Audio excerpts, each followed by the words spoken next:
आज जो अपने चालू कर रहे हैं that is types of communication. The first part that we have done in our first three videos is about the communication, the barriers that we face during the communication and how we can overcome those barriers. Now in this chapter we are going over the next part of communication which is regarding the types of communication. communication का कितना types होता है. तो ये जो format है ना, इस फॉर्मेट को पॉज करके अच्छा से कॉपी कर लोगे. ठीक है, देख पा रहे हो, इसको अच्छा से कॉपी कर लोगे. टाइप्स ऑफ कम्युनिकेशन में आप देखो, मैंने इसको अलग अलग पार्ट में किया है. One from organisational structure point of view, another one from flow of direction point of view, third one is from media point of view and the fourth one is from way of transmission point of view. बहुत अच्छा से समझना, इसमें जो वे of transmission है ये ज़्यादा important नहीं है, तो इसलिए मैं बगल में लिख दे रहा हूँ नॉट इम्पॉर्टेंट. बाकी जो ये सारे हैं ना, इन सब से एग्जाम में क्वेश्चन आता है, तो every part you need to cover. मैं आपको इस चैप्टर में पहले ओवरऑल इन सब के बारे में बता देता हूँ, फिर अपने नोट्स में चल के उसके बारे में थॉरोली पढ़ेंगे. टाइप्स ऑफ कम्युनिकेशन में सबसे पहले ऑर्गेनाइजेशनल स्ट्रक्चर के पॉइंट ऑफ व्यू से दो तरह का कम्युनिकेशन होता है. One is formal, another one is informal. ध्यान देना, इनफॉर्मल कम्युनिकेशन का दूसरा नाम है grapevine communication. Informal communication का दूसरा नाम है grapevine communication. I repeat, from organizational structure point of view the communication can be classified into two types. One is formal, another one is informal. सबसे पहले समझते हैं organisational structure मतलब क्या. जैसे मैं आपको बताया था, कंपनी के अंदर में एक टॉप लेवल होता है, फिर मिडिल लेवल, फिर लोअर लेवल ऑफ मैनेजमेंट होता है. टॉप लेवल का काम एडमिनिस्ट्रेशन का होता है, मिडिल लेवल का काम administration as well as management, whereas lower level का काम खाली मैनेजमेंट का पॉइंट ऑफ व्यू से होता है. मतलब टॉप लेवल आइडिया बनाता है, मिडिल लेवल आइडिया बनाता भी है और आइडिया को इम्प्लीमेंट भी करता है, जबकि लोअर लेवल खाली आइडिया को इम्प्लीमेंट करता है. तो बेटा इतने सारे जो लेवल्स हैं मैनेजमेंट के, हायरार्कीज़ जो है मैनेजमेंट के, तो अगर आप वो हायरार्की को फॉलो करते हो, आप लेवल्स को फॉलो करते हो, मतलब ए के नीचे बी है, बी के नीचे सी, सी के नीचे डी, तो इसका मतलब ए बी को बोलेगा, बी सी को बोलेगा, सी डी को बोलेगा, डी ई को बोलेगा. ए अगर सोचेगा कि मैं डायरेक्ट डी को बोल दूँ तो ही इज़ नॉट अलाउड. ए को पहले बी को ही बोलना है, बी सी को बोलेगा, सी डी को बोलेगा. सिमिलरली अगर डी को कुछ बोलना है ए को, तो डी सी को बोलेगा, सी बी को और बी ए को. तो एक हायरार्की जो है, जो लेवल ऑफ मैनेजमेंट है, अगर आप उसको फॉलो करते हो then that is called formal type of communication. तो फॉर्मल कम्युनिकेशन का एकदम सिंपल मीनिंग समझो. बिजनेस में जो लेवल्स बनाए गए मैनेजमेंट के, जो हायरार्की बनाए गए हैं, उस हायरार्की को अगर आप फॉलो करते हो, उस लेवल्स को अगर आप फॉलो करते हो कि ए बी को बोलेगा, बी सी को, जो प्रोसेस बनाया गया है उस प्रोसेस को अगर आप चलते हो, उस सिस्टम के साथ अगर आप चलते हो, then that is called formal communication.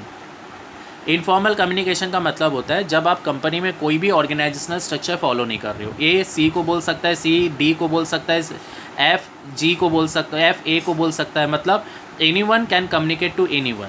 मतलब जहाँ एक इनफॉर्मल रिलेशन होता है, जैसे अगर आप और मेरे बीच में आप देखोगे तो आप जानते हो भैया है, टीचर है, तो you talk to me formally. लेकिन आप अपने फ्रेंड के साथ जब बात करते हो तो you talk in a informal way. तो that is what I am telling to you कि जब आप कम्युनिकेशन में पूरा हायरार्की फॉलो करते हो तो वो फॉर्मल होता है. But when you are talking to anyone at any time in your organisation then that is informal communication. मतलब आप समझ लो, जब आप ग्रुप में बात करते हो then that is informal communication. तुम बोलेगा भैया इसको ग्रेप वाइन क्यों बोलते हैं? क्योंकि अगर आप कोई बॉडी लैंग्वेज यूज़ करते हो, आप कुछ भी साइन बोर्ड यूज़ करते हो, तो वो सब इनफॉर्मल कम्युनिकेशन में आ जाता है. तो बहुत सिंपल सा चीज़ है, अगर मेरे को सिस्टम से चलना है तो फॉर्मल फॉलो करूँगा, लेकिन मुझे लगता है कि कोई बात जल्दी किसी को बताना है तो इनफॉर्मल फॉलो करूँगा. इनफॉर्मल में क्या होता है कि अगर कोई भी बात आपको कंपनी में फैलाना हो, आप एक जन को बोल दो इनफॉर्मली, तो वो सब देखना बात को सब जगह फैला देगा. इन सब के बारे में अपने लोग पढ़ेंगे. तो this is formal and informal communication. Clear हो गया. Now direction point of view से चार है, upward, downward, horizontal and diagonal. समझना, अपवर्ड कम्युनिकेशन का मतलब क्या होता है, जैसे ए बी सी डी, तो सी बी को बोलेगा, बी ए को बोलेगा. तो जब lower level to upper level आप जा रहे हो then that is called upward communication. Lower level पहले मिडिल को बोलेगा, मिडिल फिर अपर को बोलेगा. तो when you are going from downward to upward then that is called upward form of communication. Downward communication अपने फर्स्ट वीडियो में पढ़े थे. जब अपर लेवल को नीचे वाले को बोलना है तो अपर मिडिल को बोलेगा, मिडिल लोअर को बोलेगा. तो when there is a flow of communication from top to the bottom then that is called downward communication.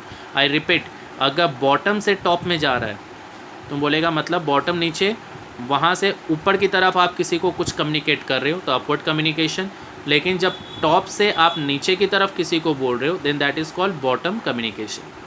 अब तुम बोलेगा भैया हॉरिजॉन्टल कम्युनिकेशन क्या होता है? हॉरिजॉन्टल कम्युनिकेशन का मतलब होता है जब दो आदमी सेम लेवल में एक दूसरे से बात करें। जैसे सपोज़ करो ए ऊपर है, ए के नीचे बी है, फिर सी है, डी है, ई है। बी और ई सेम लेवल में है, तो बी और ई जब आपस में बात करेगा, सेम लेवल में जब बात करेगा ये लोग आपस में, then that is called horizontal communication. ये एकदम टॉप में है, ये जब इसको बोलेगा, ये इसको बोलेगा, तो ये जो आप देख रहे हो टॉप से नीचे जा रहा है, this is called downward communication. और जब नीचे से ऊपर की तरफ जाता है, then that is called upward communication. और सेम लेवल में जब आप बात करते हो, when the two person are at same level, same post पे जब वो लोग आपस में बात करते हैं, then that is called horizontal communication. अब इसमें क्या फ़ायदा क्या नुकसान, वो सब के बारे में डिस्कशन करेंगे। अब तुम बोलेगा भैया डायगोनल क्या होता है। डायगोनल का मतलब anyone can communicate to anyone. जैसे सी ई को बोल सकता है, बी डी को बोल सकता है, तो कोई भी आदमी किसी को भी कोई भी लेवल में अगर बात कर सके, then that is called diagonal communication. अब आते हैं अपने लोग from media point of view. Media point of view से आप देख सकते हो दो तरह का कम्युनिकेशन होता है, one is verbal, another one is non verbal. Verbal communication में दो पार्ट है, ओरल और रिटन कम्युनिकेशन। जैसे मैं आपको समझा रहा हूँ, बोल के समझा रहा हूँ, तो दिस इज़ ओरल कम्युनिकेशन। आप देख रहे हो लिख के भी समझा रहे हैं, then this is written communication. तो ओरल और written both comes under verbal. It's not necessary कि वर्बल का मतलब लिखना ही हो या वर्बल का मतलब मुंह से बोलना ही हो। लिखना बोलना दोनों वर्बल कम्युनिकेशन में कवर होता है। नॉन वर्बल कम्युनिकेशन में साइन लैंग्वेज और बॉडी लैंग्वेज। तुम बोलेगा भैया नॉन वर्बल तो एक तरह का इनफॉर्मल ही हो गया, तो एग्जैक्टली बेटा इनफॉर्मल का ही पार्ट होता है एक नॉन वर्बल कम्युनिकेशन। जब आप कोई साइन बोर्ड देखते हो जहाँ लिखा हुआ रहता है ना, दिस ऐसे क्रॉस किया हुआ रहता है, मतलब you are not allowed to enter, तो this is a kind of sign language जो आपको एक हिंट दे रहा है कि मत जाइए आगे। डेंजर का साइन बनाया हुआ रहता है, एक हिंट दे रहा है मत जाओ आगे। तो क्वेश्चन मार्क का साइन रहता है। तो this are called sign language is also a kind of communication जो आपको कुछ ना कुछ इंडिकेट करता है, ठीक है। और बॉडी लैंग्वेज, तो बॉडी लैंग्वेज में वही चीज़ जैसे मैं आपको बता रहा हूँ, थंब दिखाया, थंब डाउन करके दिखाया, थोड़ा सा स्माइल करके दिखाया, तो this is also kind of communication that कि मैं आपको क्या बोलना चाह रहा हूँ। अब आते हैं वे ऑफ ट्रांसमिशन। इसको समझ लो अच्छा से, नोट कर लेना कहीं पे जो मैं अभी आपको बता रहा हूँ, लेकिन आपको मेरे नोट्स में कहीं नहीं मिलेगा। वे ऑफ ट्रांसमिशन के पॉइंट ऑफ व्यू से one is one way communication and other one is two way communication. आपको याद होगा एलिमेंट्स ऑफ कम्युनिकेशन में वी हैव डिस्कस कि सेंडर होता है, फिर एनकोडिंग होता है, फिर मैसेज होता है, फिर वो रिसीवर के पास जाता है, रिसीवर उसको डिकोड करता है, फिर फीडबैक होता है। तो बेटा जब मैं आपको बोल दिया, जैसे ए को कुछ बोलना है बी को, A is the sender, B is the recipient, तो ए जब बी को कुछ बोलना और ए ने बी को बोल दिया, then this is called one way communication. लेकिन तुम बोलेगा भैया टू वे का मतलब ए ने बी को बोल दिया और बी उसको वापस रिटर्न में फीडबैक दिया, then that is called two way communication. तुम बोलेगा और एक बार समझाइए, मैं को तुमको कुछ समझाना है, मैंने समझा के अपना पार्ट कंप्लीट कर दिया, this is one way communication. और जब तुम मेरे को काउंटरली उसको लिख के दिखा रहे हो कि हाँ भैया मैं समझ गया, ये देखिए नोट्स बना लिया, then this is two way communication. जो मैंने समझाया आपने मुझे रिटर्न कन्फर्म कर दिया। तो विदाउट फीडबैक जब रहता है तो अपने लोग उसको वन वे कम्युनिकेशन बोलते हैं, और जब विथ फीडबैक रहता है then that is called two way communication. Clear हो गया बात? कोई डाउट्स? क्लियर? तो ये सारा कम्युनिकेशन का पार्ट हो गया। अब अपने लोग इसमें एक एक चीज़ को थॉरोली देखेंगे। जैसे सबसे पहले अपने आ रहे हैं टाइप्स ऑफ कम्युनिकेशन के अंदर में। टाइप्स ऑफ कम्युनिकेशन में आप देखो, one is formal, another one is informal. इन दोनों का डिफरेंस दिया हुआ है। डिफरेंस में आप देख रहा होगा कहीं पे एडवांटेज लिखा है, डिसएडवांटेज लिखा है। क्या होता है ना, एग्जाम में अगर आपको पूछेगा कि बेटा डिफरेंस, तो डिफरेंस तो यही हो गया। अगर आपको बोलेगा एडवांटेज ऑफ फॉर्मल कम्युनिकेशन, तो मैं डिफरेंस में भी लिख दिया हूँ कि कौन कौन सा एडवांटेज है, कौन कौन सा डिसएडवांटेज है। तो it is very easy for you then. Definition आपको नीचे मिल जाएगा। आप देखो फॉर्मल कम्युनिकेशन का डेफिनेशन मैंने दिया। मैंने क्या बोला था, जब आप कंपनी में सिस्टम के थ्रू एक आदमी से दूसरे आदमी में बात कर रहे हो, then that is formal communication. देखो लिखा हुआ, it is a system design by management to channelise the flow of communication. मतलब जो बनाया हुआ है, ए बी को बोलेगा, बी सी को बोलेगा, this is formal communication. Informal में इट इज़ लेस स्ट्रक्चर, कोई स्ट्रक्चर नहीं है, ग्रुप बना के एक स्पॉन्टेनियस कम्युनिकेशन। स्पॉन्टेनियस मतलब जो अपने आप बन जाता है, जैसे तुम्हारा और मेरा फीलिंग बनता है आपस में, तो अपने दोनों मिलकर साथ में रहते हैं। होता है ना भाई, हर एक आदमी तो दोस्त नहीं होता है। तुम्हारे जो फ्रेंड सर्कल है, तुम अपने जो दोस्त बना रखे हो, उन लोग के साथ दोस्ती क्यों कर रखे हो? क्योंकि तुम जो सोचते हो वो भी वैसा सोचता है, दोनों का थिंकिंग मैच करता है, तब तुम उसको बोलते हो, वो तुमको बोलता है। तो दिस इज़ इनफॉर्मल कम्युनिकेशन। तो जो वैसे कंपनी के अंदर में भी जब एम्प्लॉयज़ का आपस में फीलिंग्स बनते हैं, तो वो लोग जो आपस में एक ग्रुप बनाते हैं, that is called informal communication. वो कैसे बनता है? वो लोग day to day routine matter में एक दूसरे से इंटरेक्ट करते हैं, मीट करते हैं, इसलिए उन लोग का आपस में एक ग्रुप बन जाता है। पेयर्स मतलब होता है कि कंपेरेटिव। दोनों का डिफरेंस आप जब देख रहे हो फॉर्मल इनफॉर्मल का, फटाफट देख लो। सबसे पहला है अकाउंटेबिलिटी। अकाउंटेबिलिटी का मतलब होता है अगर कुछ गड़बड़ हो जाए तो किसको पकड़ा जाए। तो फॉर्मल में तो बेटा पूरा सिस्टम से फ्लो हो रहा है, तो maintenance of authority of the executive incharge. तुम बोलेगा भैया मतलब मैंने सिस्टम बनाया कि ए बी को बोलेगा, बी सी को बोलेगा, तो कुछ गड़बड़ हुआ तो मुझे आंसर देना पड़ेगा। तो एक तरह से फ़ायदा है ना कि आपको मालूम रहता है कि हाँ this person is responsible for this kind of communication. मान लो ए बी को कुछ बोला, बी ने सी को बोला, सी ने डी को बोला, अगर डी को कोई गलत इन्फॉर्मेशन मिला तो उसके लिए ए और बी रिस्पॉन्सिबल नहीं है। रिस्पॉन्सिबल कौन है? सी, क्योंकि डी को बोलने वाला कौन है? सी। तो she will be held responsible for that. तो वही चीज़ बोल रहा है कि फॉर्मल कम्युनिकेशन में आप पकड़ सकते हो उस आदमी को जिसने गलत खबर फैलाया, लेकिन इनफॉर्मल में आप कैसे पकड़ोगे? मान लो कि तुम्हारा मेरा फीलिंग बनता है, वैसे अपने 3-4 लड़के लोग का और फीलिंग बनता है, अपने आपस में बात किए, कुछ बात बोल दिए, अब कौन आदमी ने क्या बात बोला ये कैसे पकड़ोगे? क्योंकि सबका फीलिंग बनता है तो सबको ही तो चोर है। तो दैट इज़ व्हाट कॉल्ड कि it does not ensure accountability. ये एक नुकसान है इनफॉर्मल कम्युनिकेशन कि कौन झूठा खबर फैलाया ये पकड़ना मुश्किल है। सेकेंड है ऑथोरिटी। तो responsibility of the person involve. तो तुमको बोल रहा है ऑथेंटिसिटी, ऑथेंटिसिटी का मतलब होता है करेक्टनेस। तो बोलता है जैसे ए बी को बोल रहा है, बी सी को बोल रहा है, तो ये ए का ड्यूटी है कि वो देखे कि मैं करेक्ट इन्फॉर्मेशन सामने वाले को दूँ।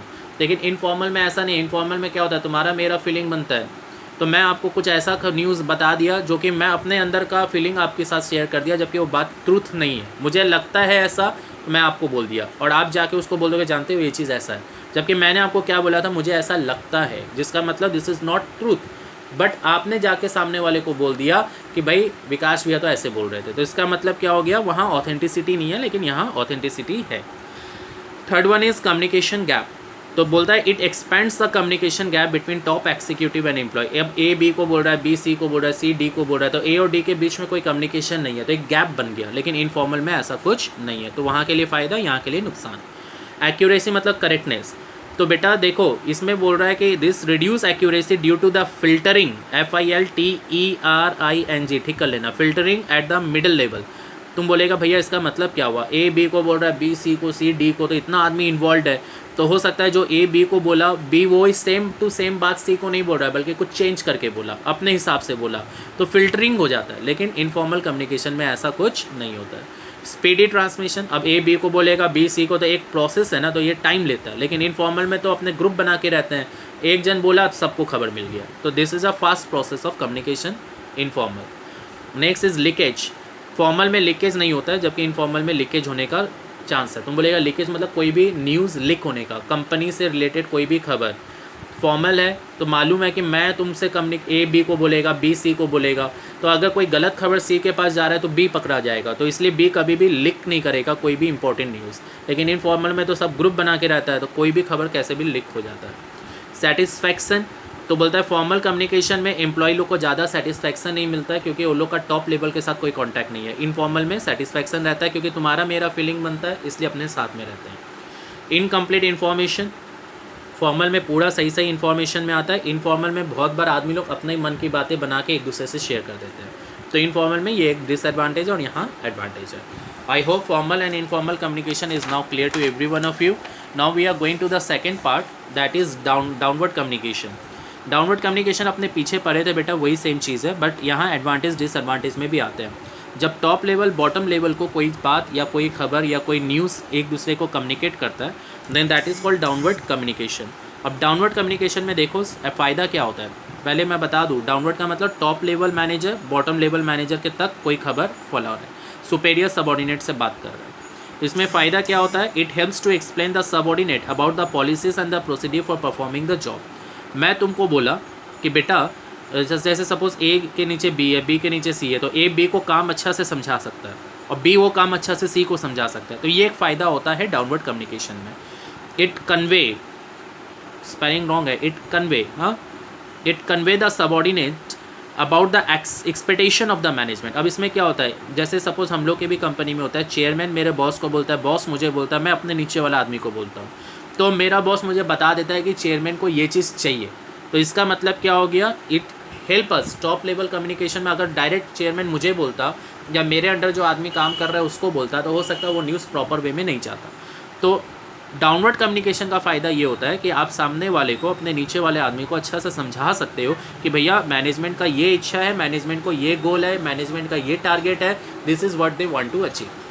Third one is control the activity of subordination. अब हर आदमी के ऊपर एक आदमी है, जैसे ए बी ए के ऊपर है, आई मीन बी को कंट्रोल ए कर रहा है, सी को कंट्रोल बी कर रहा है, डी को कंट्रोल सी कर रहा है। तो इससे क्या है कि कोई भी नीचे वाला आदमी जो सबऑर्डिनेट है वो गड़बड़ करेगा तो आप उसको पकड़ सकते हो। Last one is motivation to the workers. मेरे अंडर में अगर आप काम कर रहे हो तो मुझे मालूम रहेगा ना कि तुम कहाँ मोटिवेट होता है, तो मैं हमेशा तुमको मोटिवेट करने के बारे में सोचूंगा। डिसएडवांटेज में सबसे पहला आता है डिस्टॉर्टेड कम्युनिकेशन। डिस्टॉर्टेड मतलब गलत खबर फैल जाता है, जैसे ए बी को बी सी को, तो इतना सारा आदमी लोग का इन्वॉल्व होने से कई बार सही न्यूज़ जाता नहीं है, वो फिल्टर्ड हो जाता है। सेकेंड वन डिले, टाइम लग जाता है। थर्ड वन फिल्टरिंग, गलत इन्फॉर्मेशन भी कई बार चला जाता है। And the last one lack of coordination. Lack of coordination का मतलब बेटा अगर ए और बी का आपस में नहीं बनता है तो क्या करोगे, क्लियर है ना। अच्छा बेटा इसके बारे में सारा पॉइंट्स नहीं लिखना है, two lines that is enough for us. Now we are going to the upward communication. Upward communication में क्या बोला, जब बॉटम लेवल टॉप लेवल से बात करेगा। तो बेटा जब लोअर लेवल टॉप लेवल के पास जा रहा है तो क्या लेके जाएगा, या तो कोई आइडिया देगा उसको, कोई सजेशन देगा, या अपना कोई प्रॉब्लम उसको शेयर करेगा। तो देखो वही लिखा हुआ है, शेयरिंग ऑफ इन्फॉर्मेशन सजेशन, या फिर अपना कोई प्रॉब्लम कंप्लेन ग्रीवांसेस मतलब कोई भी तरह का दिक्कत, वो अगर वो वर्कर मैनेजर को बता रहा है then that is called upward communication. और मैनेजर जब वर्कर को बोलता है then that is called downward communication. तो तुम बोलेगा वर्कर मैनेजर को बोल रहा है तो इसमें फ़ायदा क्या है, फ़ायदा ये है कि बेटा डायरेक्ट टच होता है ऑफ मैनेजमेंट विद एम्प्लॉयज़। अगर मेरे को मौका मिलेगा कि भाई तुम अपने टॉप लेवल को जाके डायरेक्ट बात करो, तो टॉप लेवल को मैं अपने सारा बात, अपना प्रॉब्लम सब शेयर करूँगा, तो एक डायरेक्ट कॉन्टैक्ट होना तो एक अच्छा बात है ना, कॉन्फिडेंस भी बढ़ता है, ट्रस्ट बढ़ता है, भरोसा बढ़ता है। एनहांस लर्निंग एंड एक्सीलेंस, तुम बोलेगा मतलब अगर lower level manager top level के साथ रहेगा या उससे कम्युनिकेट कर पाएगा तो उसका भी तो नॉलेज और आइडियाज़ इन्फॉर्मेशन ये सब बढ़ेगा। क्वालिटी मैनेजमेंट, क्वालिटी मैनेजमेंट का मतलब जब टॉप लेवल और लोअर लेवल का आपस में कम्युनिकेशन अच्छा है तो इससे क्या होगा कि टॉप लेवल अपने नीचे वाला आदमी को अच्छा से कंट्रोल कर पाएगा, तो एक मैनेजमेंट का क्वालिटी इंप्रूव होता है। नुकसान क्या, डिले होता है इसमें भी। Poor listening of the superior, कई बार नीचे वाला ऊपर वाला आदमी को यानी वर्कर मैनेजर को बार बार बोल रहा है मुझे ये दिक्कत है वो दिक्कत है, लेकिन मैनेजर सुनना ही नहीं पसंद करता, तो poor listening. Hesitation of employees, कई बार एम्प्लॉय लोग को भी ऐसा लगता है कि मैं बोलूँ कि नहीं बोलूँ, तो उन लोग को ये चीज़ थोड़ा सा मन में रहता है कि भाई मैं अपना बॉस को बोलूँगा, हो सकता है नाराज़ हो जाए। कंसीलमेंट, कई बार बड़ा टॉप लेवल को बोलने में आप इसलिए भी हिचकिचाते हो, आपको लगता है कहीं गुस्सा हो के नौकरी ना टान ले, तो कई बार आप अपना बात अपने पास ही रख लेते हो, तो कंसीलमेंट मतलब छुपाना, ठीक है। तो this is your upward communication. Now we are going to the horizontal communication. Horizontal का मतलब मैंने क्या बोला था, सेम लेवल में आदमी जब आपस में बात करता है then that is horizontal communication. Communication between equals मतलब जो आदमी सेम पोस्ट में, it take place between the person operating at same level. फ़ायदा क्या है, इट प्रोवाइड कोऑर्डिनेशन। दो आदमी सेम लेवल में आपस में बात करेंगे तो एक कोऑर्डिनेशंस बढ़ेगा, रिलेशन बढ़ेगा, जो आपस में झगड़ा होता है वो कम हो जाएगा, इन्फॉर्मेशन शेयर होगा ना, भाई मैं भी ब्रिलियंट हूँ तुम भी ब्रिलियंट हो, दोनों हाई पोस्ट में आपस में शेयरिंग कर रहे हैं इन्फॉर्मेशन, तो आपका भी नॉलेज बढ़ रहा है, मेरा भी नॉलेज बढ़ रहा है। नुकसान क्या होता है, अगर मैं तुमको कंपटीशन पॉइंट ऑफ व्यू से देखूँ तो मैं तुमको कभी भी सही इन्फॉर्मेशन नहीं दूंगा, ना ही तुम मुझे दोगे। लैंग्वेज इशू होता है, अगर तुम्हारा कल्चरल अलग है, मेरा कल्चर अलग है, तो लैंग्वेज का इशू आएगा। नॉइस इन द चैनल, अगर मेरे और तुम्हारे बीच का कम्युनिकेशन में कोई है तो वहाँ पे ज़्यादा प्रॉब्लम हो सकता है कम्युनिकेशन में, या जो बात मैं आपको बोलना चाहता हूँ वो हो सकता है बायस्ड हो जाए, एम्बिगियस हो जाए, कुछ गलत मीनिंग आ जाए। लैक ऑफ मोटिवेशन, तुम और मैं आपस में बात कर रहे तो अपने को मालूम है कि मैं तुमसे जितना भी अच्छा रिलेशन बना लूँ, ना तो तुम मुझे प्रमोट कर पाओगे ना मैं तुमको प्रमोट कर पाऊँगा, because both of us are working at the same level, तो there is lack of motivation in this case. Diagonal communication के केस में ऑलरेडी डायगोनल का दूसरा नाम is crosswise communication, and in this case I explain you कि जब कोई भी आदमी किसी भी आदमी को कोई भी लेवल में कम्युनिकेट कर सकता है then that is called diagonal communication. देखो लिखा हुआ है, it take place when the people working at same level interact with those working at higher और लोअर लेवल। मतलब ये वाला लेवल का आदमी ऊपर भी बात कर सकता है, नीचे भी बात कर सकता है, इधर भी बात कर सकता है, इधर भी बात कर सकता है, एक स्टार फॉर्मेट में, then that is called diagonal communication. Now we are going to verbal and non verbal communication. Verbal मैंने बताया था ना, इट मे बी ओरल और रिटन। नॉन वर्बल में मैं बोला था साइन बोर्ड होता है और कुछ बॉडी लैंग्वेज के थ्रू बात होता है। तो देखो लिखा हुआ है वर्बल में, it means the transmission of information through oral और रिटन, जबकि नॉन वर्बल में कोई ओरल रिटन नहीं होता है। तो ओरल रिटन नहीं होगा तो कम्युनिकेशन कैसे होगा, या तो साइन बोर्ड या तो बॉडी लैंग्वेज। नीचे एग्जाम्पल दिया है, वर्बल में फेस टू फेस कम्युनिकेशन होता है, नॉन वर्बल में बॉडी लैंग्वेज के थ्रू कम्युनिकेशन होता है। वर्बल कम्युनिकेशन में क्योंकि ओरल और रिटेन होता है तो थोड़ा लंबे समय तक आपके पास रहेगा, और नॉन वर्बल में ओरल और रिटेन नहीं रहता है तो शॉर्ट टर्म, जैसे मैं आपको अभी थंब दिखाया या कोई भी एक्शन करके बताया, कोई साइन करके दिखाया, तो आप कितने दिन तक याद रखोगे। लेकिन कुछ लिखा हुआ नोट्स अगर आपके पास रहेगा तो काफ़ी लंबे समय तक आपके पास रह सकता है। फिर वर्बल कम्युनिकेशन में लिखा हुआ है कि वर्बल कम्युनिकेशन ज़्यादातर स्मॉल या छोटा आदमी को टारगेट करके किया जाता है। जब मुझे 2-3 आदमी या 10 आदमी को बोलना हो तो मैं वर्बल कम्युनिकेशन यूज़ करूँगा। लेकिन जब ज़्यादा आदमी को बताना हो, जब आप देखते हो ना कि आप कोई बड़ा पार्क वार्क अम्यूज़मेंट पार्क कहीं जाते हो तो वहाँ पे जो डस्टबिन्स रहते हैं वहाँ पे लिखा रहता है यूज़ मी, तो इसका मतलब वो लोग वहाँ पे एक साइन बोर्ड बना दिया जो कि इतना जो भी आदमी वहाँ जाएगा तो वो लोग को एक तरह से इन्फॉर्मेशन है कि भाई आपका जो भी स्क्रैप्स है आप वहाँ पे फेंको। तो ज़्यादा आदमी को बोलने के लिए we use the body language और we use the sign boards, but जब अपने को कुछ ही आदमी लोग को बोलना है तब देन वी यूज़ ओरल और रिटन कम्युनिकेशन। अब मॉल उनमें भी कई जगह पे देखा होगा, अब तो अब क्या देखा होगा 2 महीने से, 8 तारीख से देखना। अब थर्ड नेक्स्ट वन है एप्लीकेबल एप्लीकेशन के बाद सिचुएशन में बोलता है ओरल और रिटन सिंपल रहता है, जबकि ये वाला थोड़ा सा वाइटल और प्रॉब्लमेटिकल रहता है। कई बार साइन बोर्ड्स इस टाइप के रहते हैं कि हर आदमी को क्लियर नहीं होता है कि वो साइन क्या इंडिकेट कर रहा है। डेंजर का भी साइन होता है। अब आ रहा है नेक्स्ट ओरल और रिटन कम्युनिकेशन का डिफरेंस। तो ओरल और रिटन कम्युनिकेशन तो बेटा आप खुद पढ़िएगा, इसमें मैं आपको क्या समझाऊंगा, बस एक चीज़ याद रखना कि ओवरऑल हमेशा रिटन कम्युनिकेशन ज़्यादा बेस्ट रहता है। फिर भी फटाफट बता देता हूँ। देखो रिटन कम्युनिकेशन में पहला बोल रहा है कि ये इंटरनल एक्सटर्नल मेल कैसे भी हो सकता है। जैसे मेरे को अगर मेरे बॉस को कुछ बोलना है तो मैं मेल के थ्रू बोलता हूँ, बाहर में अगर किसी एजेंट को बोलना है तब भी मैं मेल के थ्रू करता हूँ। तो रिटन कम्युनिकेशन ज़्यादातर मेल के थ्रू होता है। ओरल कम्युनिकेशन में आप फ़ोन ये सब यूज़ करते हो। ओरल कम्युनिकेशन में आप क्या होता है, मैं अभी आपको पढ़ा रहा हूँ, अगर मैं चाहता तो खाली नोट्स देता, उसमें लिख के भी आपको दे देता, लेकिन मैं जब आपको पढ़ा रहा हूँ वीडियो के थ्रू, आप सुन रहे हो मुझे, तो क्लेरिफिकेशन ज़्यादा होता है। तो रिटन कम्युनिकेशन में क्लेरिफिकेशन ज़्यादा अच्छा से नहीं आता है। अब मैं आपको समझा रहा हूँ तो हो सकता है कि अगर मैं ये वीडियो आप अच्छा से सुनते हो तो आप अपने दिमाग में काफ़ी लंबे समय तक इसको रख सकते हो, but this is not possible in case of written communication. Again in oral communication ज़रूरी होता है इन केस ऑफ इमरजेंसी में आप लिख ला के मेल करके नहीं कर सकते, फ़ोन किया तुरंत बोला, तो इमरजेंसी के केस में ओरल कम्युनिकेशन सूट होता है, जबकि इमरजेंसी ना हो तो वहाँ पे रिटन कम्युनिकेशन। ग्रुप कम्युनिकेशन में ओरल चलता है, जहाँ ग्रुप ना हो वहाँ पे रिटन। एविडेंस, अगर ओरल कम्युनिकेट कर रहा हूँ मैं आपको तो मेरे पास सबूत नहीं रहेगा कि मैंने आपको ये बोला, लेकिन अगर मैं आपको मेल किया हूँ तो मेरे पास सबूत रहेगा कि मैंने आपको ये बात बोला। ओरल कम्युनिकेशन में अगर लेंदी मैसेज हो तो सजेस्ट किया जाता है oral communication is not good, lengthy message में written communication is better. Leakage, oral communication में मैं आपको आज बोल दिया, आप सुना, तो वो बात हो सकता है आप भूल जाओ, तो आप जल्दी से लिख नहीं करोगे। रिटन कम्युनिकेशन अगर आपके पास लिखा हुआ रहेगा और किसी और ने पढ़ लिया तो खबर लीक होने का चांस रहता है। रिटन कम्युनिकेशन का फ़ायदा मैंने अलग से नीचे लिख दिया, it allow sufficient time to plan the document for the purpose. अगर मुझे लिख के आपको देना है, जैसे कम्युनिकेशन में अपने थोड़ा सा टाइम लिए क्योंकि मैंने आपको नोट्स बना के दिया, तो this is very easy for you कि आपके पास एक आ गया तब आप इसको कभी भी पढ़ के मन से एग्ज़ाम में लिख पाओगे। तो ये आपके लिए फ़ायदा है कि नहीं, जो ये नोट्स एक शॉर्ट में बनाया हुआ है। It enables to revise and modify the contents. अब जैसे मैं आपको लिख के दिया, यहाँ समझाते वक्त फिर चेंज करके आपको समझा रहा हूँ, तो दिस इज़ कॉल्ड, आपको एक फ़ायदा हो रहा है। इंपॉर्टेंट मैटर को हाईलाइट भी आप कर सकते हो रिटन कम्युनिकेशन में। अब आता है कॉर्पोरेट कम्युनिकेशन, इसके लिए आप नेक्स्ट वीडियो देखिए।